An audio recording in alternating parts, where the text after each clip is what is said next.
Bismillahirrahmanirrahim. Assalamualaikum warahmatullahi wabarakatuh.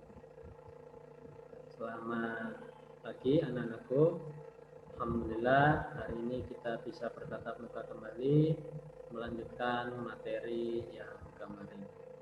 Kita sudah belajar tentang struktur teks ulasan. Hari ini kita akan belajar tentang kebahasaan yang ada pada teks ulasan.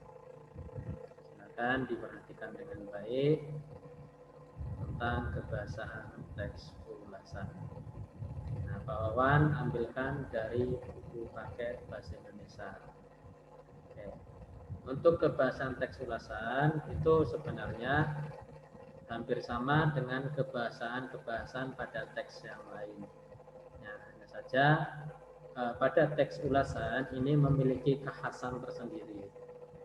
Nah, jadi ada beberapa kebahasaan yang menjadi ciri khas teks ulasan.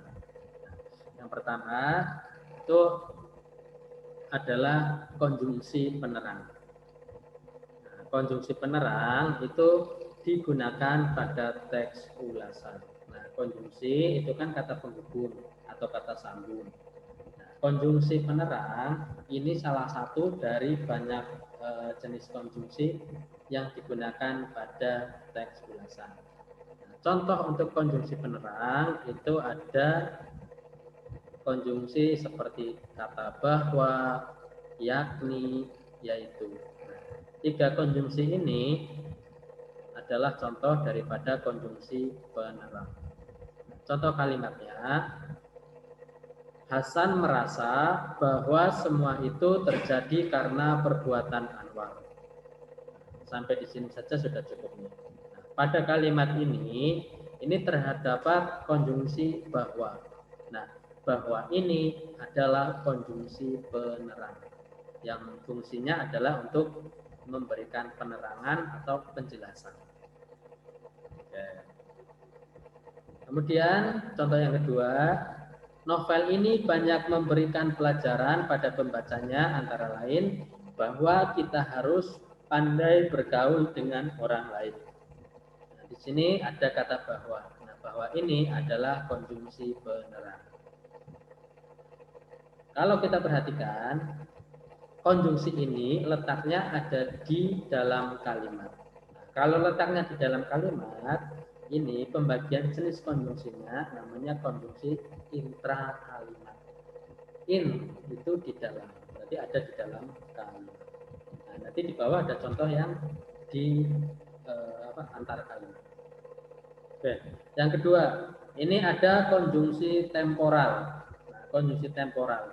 Nama saja temporal, tempo berarti maknanya adalah waktu. Berarti ada urutan waktu di dalam konjungsi ini. Nah, contohnya pada kata sejak, semenjak, kemudian, akhirnya. Nah, ini adalah konjungsi temporal, ada unsur waktu di dalamnya. Untuk contoh kalimatnya, sejak saat itulah pemahaman Hasan tentang agama mulai berubah. Pada kata sejak, ini menunjukkan konjungsi temporal.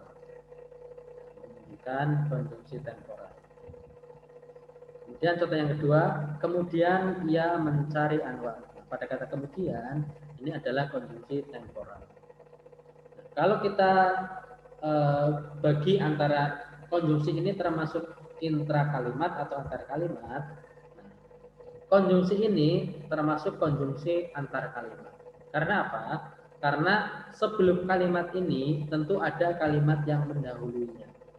Agar kalimat ini menjadi koheren, menjadi nyambung dengan kata yang sebelumnya, nah, makanya ada yang namanya konjungsi. Nah, konjungsi ini konjungsi antar kalimat. Kemudian yang ketiga ada konjungsi penyebab atau konjungsi kausalitas. Nah, kausalitas itu adalah sebab akibat. Nah, contoh katanya adalah karena dan sebab. Nah, dua kata ini adalah contoh konjungsi penyebab. Contoh kalimatnya.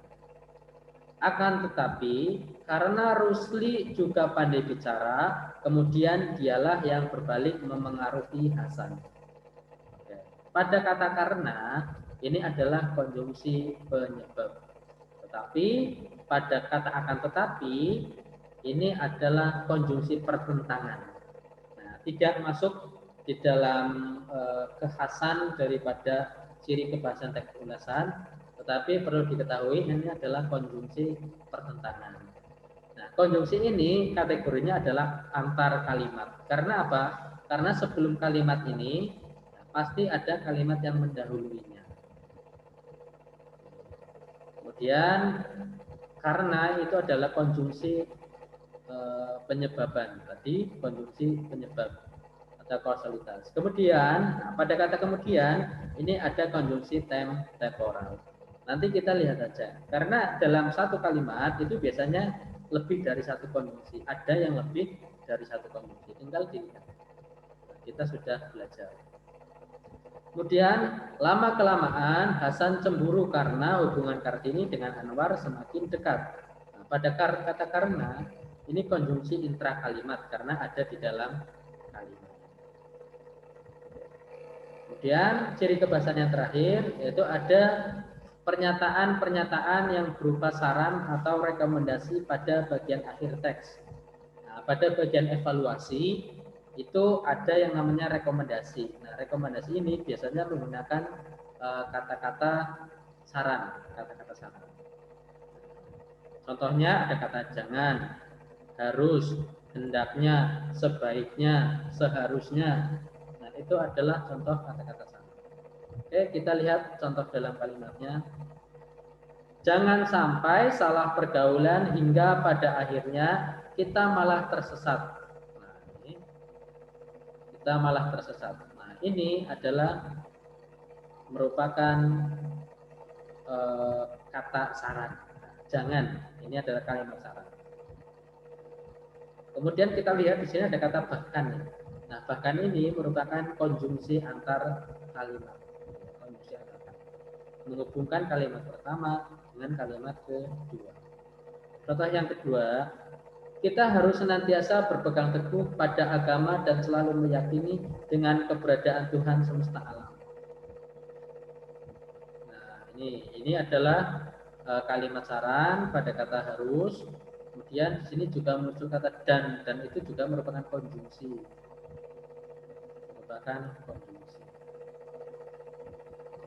Kemudian contoh yang ketiga, nilai moral yang kedua adalah hendaknya kita mau memaafkan kesalahan orang lain yang sudah bertaubat. Nah, pada kata hendaknya ini merupakan kata saran. Kalau kata ini dibuat kalimat, nah kalimat itu namanya kalimat saran. Oke. Itulah ciri kebahasaan pada teks ulasan. Semoga bisa bermanfaat. Terima kasih atas perhatiannya. Wassalamualaikum warahmatullahi wabarakatuh.